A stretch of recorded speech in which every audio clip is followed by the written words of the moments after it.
Greetings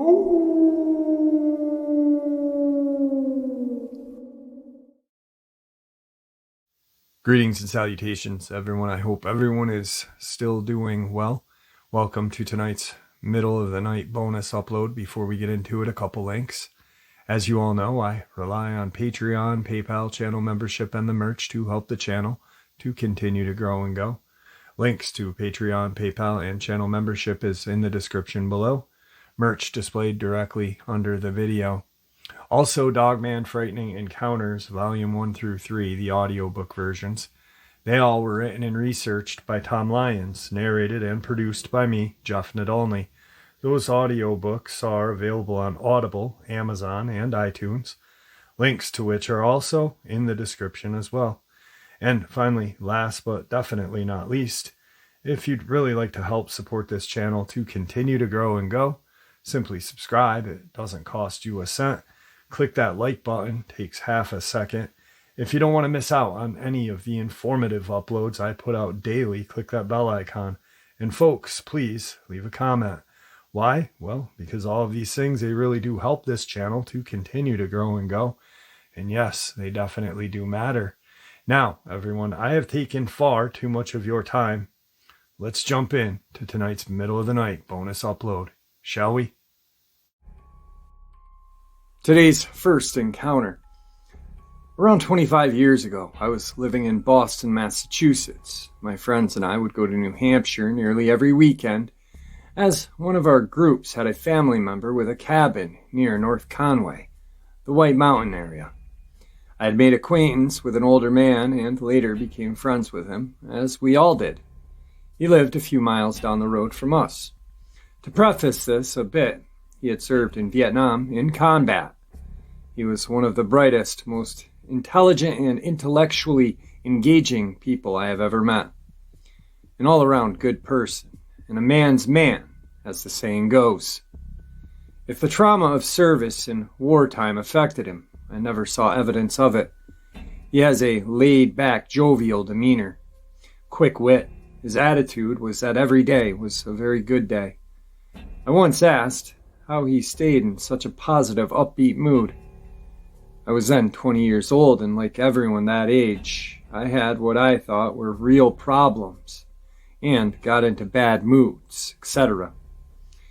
He told me one night over a campfire, "John, when I was over there in Nam, I went through a lot, saw a lot, did a lot. It was hell. I swore to myself that if I ever got back home from out in the jungle, I would never have a bad day again. And guess what? I haven't." I never did forget those words, so as you likely gathered, he was a very level-headed, grounded, intelligent man. Well, like many in the rural parts of New Hampshire and many wooded areas, he always carried a handgun. Always. He carried two, I later found out, identical Smith & Wesson Model 29s, 44 Magnum revolvers with a short 3-inch barrel. Not a very common gun in that particular configuration, so I recall them specifically now.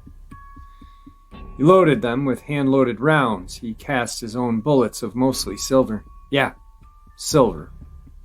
Probably a great way to ruin a barrel quickly. He told me and a few of us in a very matter-of-fact tone to never go outside at night, if possible. Never. Someone in our group kind of laughed it off and made the remark of some kind. That's when he got very serious. His jovial demeanor was gone. He very seriously said, "Look, believe me, or don't. I'm trying to save your lives. There are things out here, and they are not supposed to be. They shouldn't exist, yet they do. They are not bears, they are not deer. They are not anything that should be walking around, but they do just that. Stay in the house at night." Off, and when I saw him next, he was back to his old self. We talked a bit, and he told me then that he has seen what he believed to be werewolves, or they were the closest thing he could compare them to. He said that they were very large and very fast, and he believed they were very intelligent, maybe human-level intelligence. He also told me that is why he carried a heavy loaded 44 mag, which, for anywhere in New England, is really overkill. but he estimated their weight to be 450 to 500 pounds and their height to be 7 feet or more. He was 6'4" and said they had a foot or more of height on him. He had been within 20 yards of these things and said they tried to flank him. The main, biggest one kept his attention, and the other two began what he called a classic flanking maneuver. He fired his gun into the ground as a warning, since he wasn't sure what he was dealing with, and wasn't sure that his gun would even be effective. He fired 2 rounds, then leveled his gun at the face of one. He said it threw its arm and hand up in a reflective defense posture, and then stared at the gun intently, as if he knew what it was and what it could do. It then made a loud noise, and it and the others ran off into the woods. Now, a .44 Magnum from anything is loud. A .44 Magnum from a 3-inch barrel is horrendously loud, for a reference. He said he felt a primal fear that he had never known. He never felt it, even in combat in Vietnam. This was a man who did not scare easily, if at all. Whatever he saw scared him to his core. Hearing him explain it scared me, and I don't scare much myself. He didn't like being out at night at all, and wouldn't be out at night often. Well, that's my input. I've never seen anything myself. But a man, I believe, unequivocally did claim he saw something. Today's second Dogman encounter. So, like 6 months or so before COVID, me, 26-year-old female, young daughter, 8 female, and I lived with my mother. My mom has this house that's kind of on the edge of town. We live in Arizona, so it's surrounded by the desert. The closest bus stop to my mom's house is about a 45-minute walk away at a community college. My mom had taken a 3-month European trip, so my daughter and I had the house to ourselves, and we were definitely enjoying it. One Sunday afternoon, we had to go out grocery shopping, so we set out to the bus. We got our shopping done and window shopped for a little longer afterward. So when we went to catch the bus home, I realized it was sunset. I tried everyone I possibly could for a ride back to the house.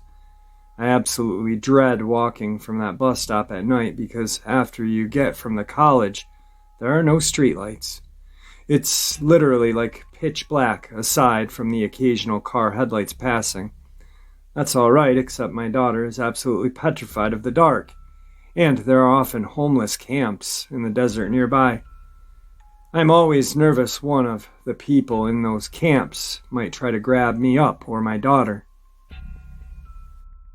Anyway, not one person was available to drive us home, so we hopped on the bus anyway. I tried to prepare my little one for the dark walk ahead and let her know that she was always safe with me. I carry mace and a pocket knife. By the time we pulled up to the college, it was fully dark out. As the bus driver stopped the bus, I caught the back feet and tail of what looked like a giant, I'm talking 10-foot, naked dog jump into a bush in front of the bus. I'm a total skeptic and definitely assumed my eyes were playing tricks on me. However, right as the figure disappeared into the brush, I heard the bus driver say, "What was that?" staring in the direction it was in.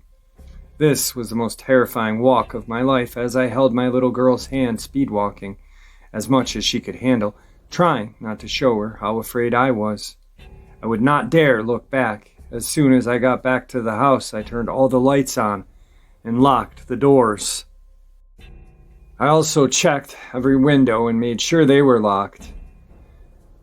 I looked up what this might be. Google seemed to have no idea. Dogman, Skinwalker, who knows? Today's third Dogman encounter. The situation started around midnight on Saturday night, 2007, when I was coming home from a friend's in Benzonia, Michigan, and taking the way back home to Traverse City. I was on the Cinder Road, several miles outside of the town of Bendon, Michigan. I observed a pair of eyes reflecting off my headlights in front of me. Thinking that was probably a deer alongside the road, I slowed down, As I got closer, however, I saw that the object was much larger, much darker than a deer. Now, at this point, I've slowed down to 30 miles an hour, and I'm several hundred feet from this beast, which has not moved yet. As I'm approaching, the only way I can describe this creature is similar to a very large, dark wolf. But this thing was not on 4 legs. It was standing upright, standing near a deer that I imagine it had killed in the road. I estimate this creature to stand a little over 6 feet tall and very dark fur. By now, I'm going slow enough to bring my truck to a stop in the road to observe this creature, which had not yet moved and is still staring at me. For a brief second, I believe the creature was a stuffed animal, put there as some kind of prank due to the fact that I've never seen anything like this. And I was able to drive right up close to it, without it moving an inch. But before I could finish that thought, the creature dropped on all 4s and sprinted across the road, disappearing into the woods on the other side of the roadway. I'm frozen in my seat for a minute, wondering what the heck just happened. Whatever that was, it was for real. As baffled as I am at what I saw, I am deathly afraid to go near the woods to investigate any further. This thing didn't make any noises, as far as I can tell. Definitely was not a bear. I'm a bear hunter who regularly hunts the Upper Peninsula, so I obviously know what bears look like. Today's 4th encounter. This is not usually a topic debated on the Navajo Nation Council floor. But, be that as it may, rumors of a skinwalker visiting Fire Rock Casino should be discussed. Delegate Everin Keyswood told the council and members of the Navajo Gaming Enterprise during opening of the winter season. Rumors are that you all had a visitor at the casino, as I understand it. It was at nighttime. A werewolf or a witch walker of some sort actually came into the establishment, to some degree. There were witnesses and somebody fainted. It would be interesting to hear that Keyswood told the Navajo Gaming Enterprise CEO Robert Winter, maybe I shouldn't be talking about it in the open, but I think the council should be told about incidents like this because it does create an atmosphere that is not conducive to the patrons, Keyswood said. Shortly after the casino opened its doors in November of 2008, about 4 o'clock in the morning, one of the employees, who Winter thought was a member of housekeeping, believes that she saw a witch or another spirit of some kind. He states, there was some concern by employees and casino security was called to escort employees to their vehicles. In a later interview, Winter said the report he got was that a skinwalker was seen in front of the casino by the entrance. If there were multiple sightings continually, we'd be concerned. We haven't had reported incidents since. It could have been a human being. For all I know, it was not a well-dressed, he said jokingly, but on a serious note, I don't scoff at these things. I've been blessed 5 times since I have been here for good reason. Hopefully, that's the last we will see of whatever that was. We have had numbers of blessings from the casino in the interest of the Navajo tradition. The most recent one was when lightning struck one of the lights, ran down the wire, and came into the casino. We closed the casino for a half a day and had a lightning ceremony that consistent with the Navajo tradition. Despite the uninvited guest, Fire Rock thrived its first year and continues to advance in its profits, according to Winter.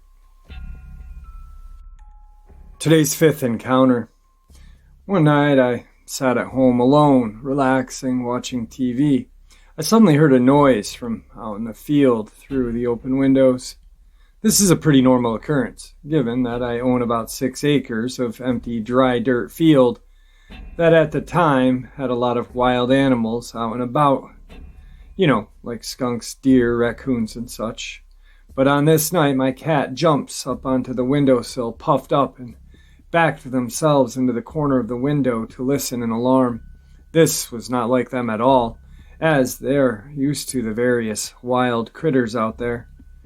I muted the TV and listened. I realized that whatever it was sounded big, almost as if something was maybe being dragged through the tall, dead field grass. The cats were also growling, increasingly alarmed by the second. For whatever stupid reason that I came up with in my head, I decided to go outside with a knife, of all things, to go check it out. I stepped out my front door and the motion light came on as expected, but as soon as I stepped around the corner to where the noises were coming from, the shadows took over and cast me into total darkness. Now typically the critters will take off when they hear someone coming toward them. Whatever this was either eating something or unafraid, or was just plain big enough that I was the least of its problems. Then, through the darkness, it growled at me. It had the smoothness of a cat with the loudness of a dog. That's the only way I can describe it. On pure instinct, I put my hands up in the air and backed away around the corner, back to my front door. Why I didn't bring a flashlight, I'll never know. As soon as I got back inside the house, I went directly to close my blinds and windows that were facing the side yard. Whatever was outside growled at me again, even though I was bathed in light from inside of my home. I never did figure out what was out there that night in the dark. I did look outside the next morning, but there was no trace of anything in the field. And the next encounter. Hey Jeff, a couple encounters I'd like to share with you. First, my buddies. Northern Louisiana. So, I used to go to my buddy's house located in the edge of some marshy woods all the time when I got off of work on the weekend. We'd go hunting and frogging on his land pretty regularly. He constantly talked about weird sounds and a weird large dog-looking thing that he would sometimes see while in his deer stand or walking to and from it. I'm pretty skeptical about anything like that because I generally thought he was just trying to create something to talk about, because he used to get pretty ridiculously jumpy whenever we'd hear noises going through the woods in the early morning or at nighttime. And he would tell me he would hear his name being called outside and sometimes hear his own voice. He would explain to me that one time he was heading back from his stand one night and this dog-looking thing ran at him in a crazy fast manner from roughly 100 meters away. He carries a sidearm for black bear and bobcat, etc., so he pulls it out and unloaded roughly 15 rounds of 9mm into this thing, that then proceeded to change paths and run away. He went to track it, and the blood trail stopped abruptly, and he said ever since then he has been on high alert at nighttime and early morning. So after hearing his story, it sounded pretty unbelievably, so obviously I'm a skeptic. I didn't believe him, so I had no fear of his woods aside from bobcats, but I also carry a self-defense sidearm for predators, so I felt pretty confident. This one day he offered to go stand up because he was working late one night, and his brother were both wanting to go hunting as well, so we all loaded up our firearms and took to our stands that were all spread apart on his land. I climbed into my buddy's stand, waited out, and just sit in peace, waiting on the deer.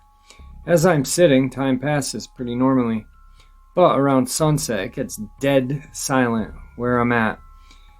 I don't think of anything. I'm assuming it's because I was zoned out, waiting for some dinner. And so I waited for as long as the sun almost set down, and I was about to get ready to pack up when I saw a deer. I didn't get a good look at its head to see if it was a buck or a doe, but I had both tags, so I'm fine either way.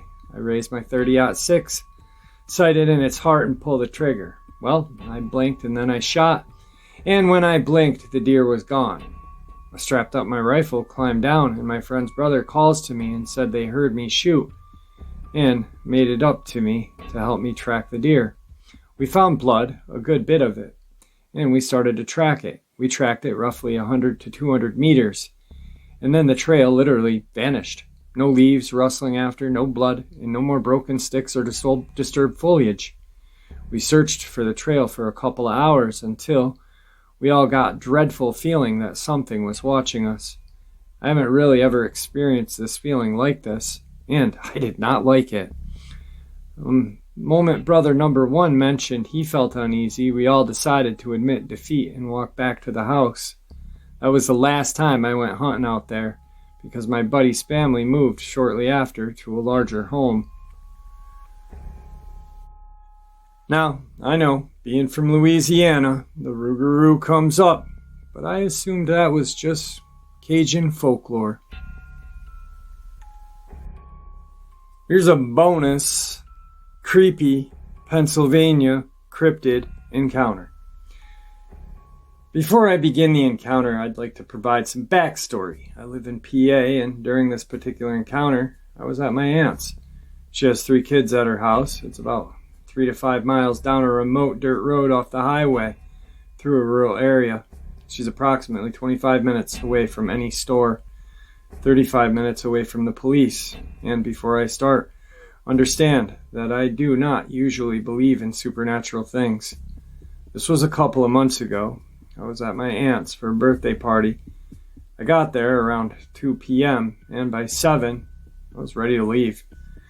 My cousins, her kids, asked if I would stay over because they don't get to see me often. I agreed, as I also would enjoy time there with them. So after the party and after everyone had left, I was with my aunt, her 3 kids, her husband.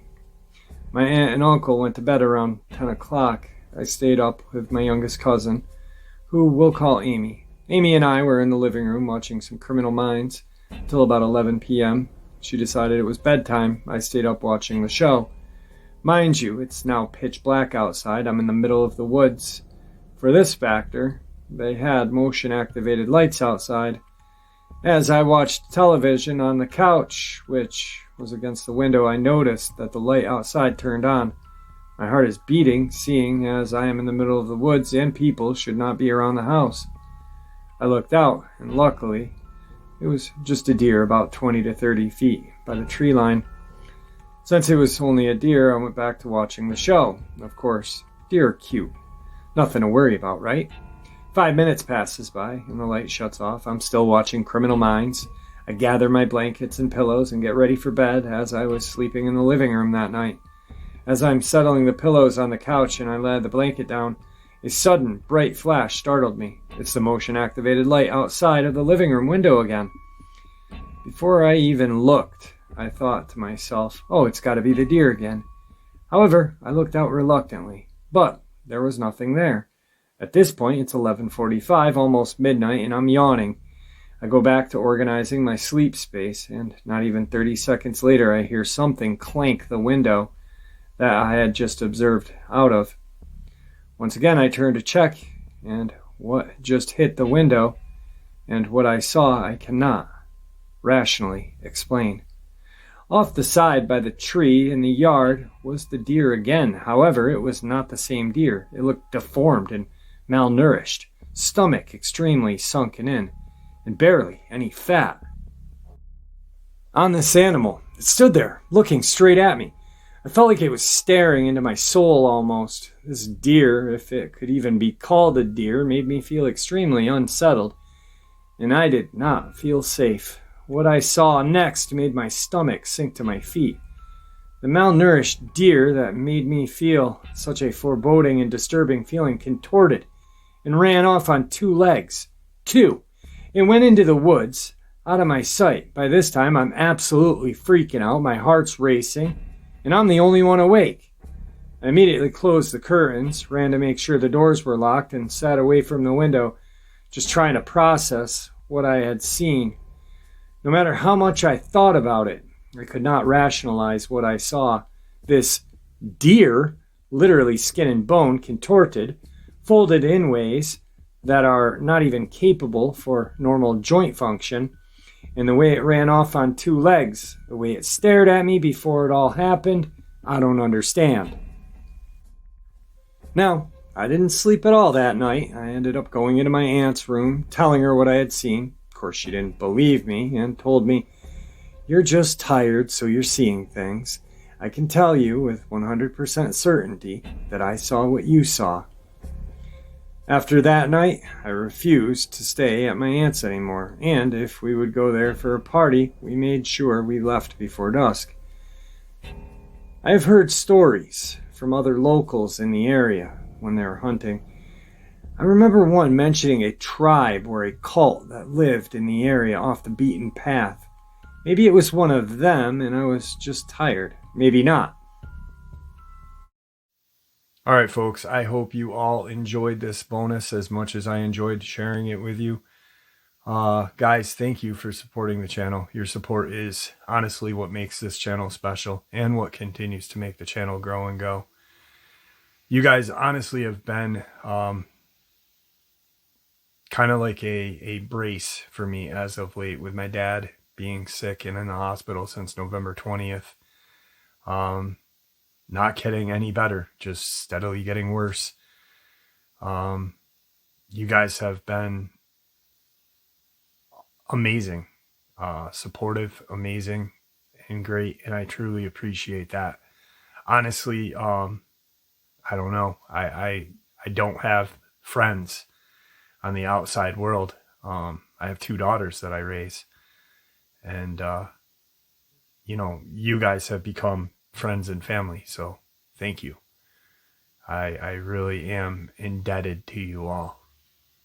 With that, please stay safe, happy, healthy, and ever vigilant, keeping an eye on our children, our pets, our family, and friends. These creatures are real, they are out there, and they are dangerous. Share this information with the people you love and care about, and it may just help save their lives someday. Until next time, never stop asking questions and never stop searching for answers.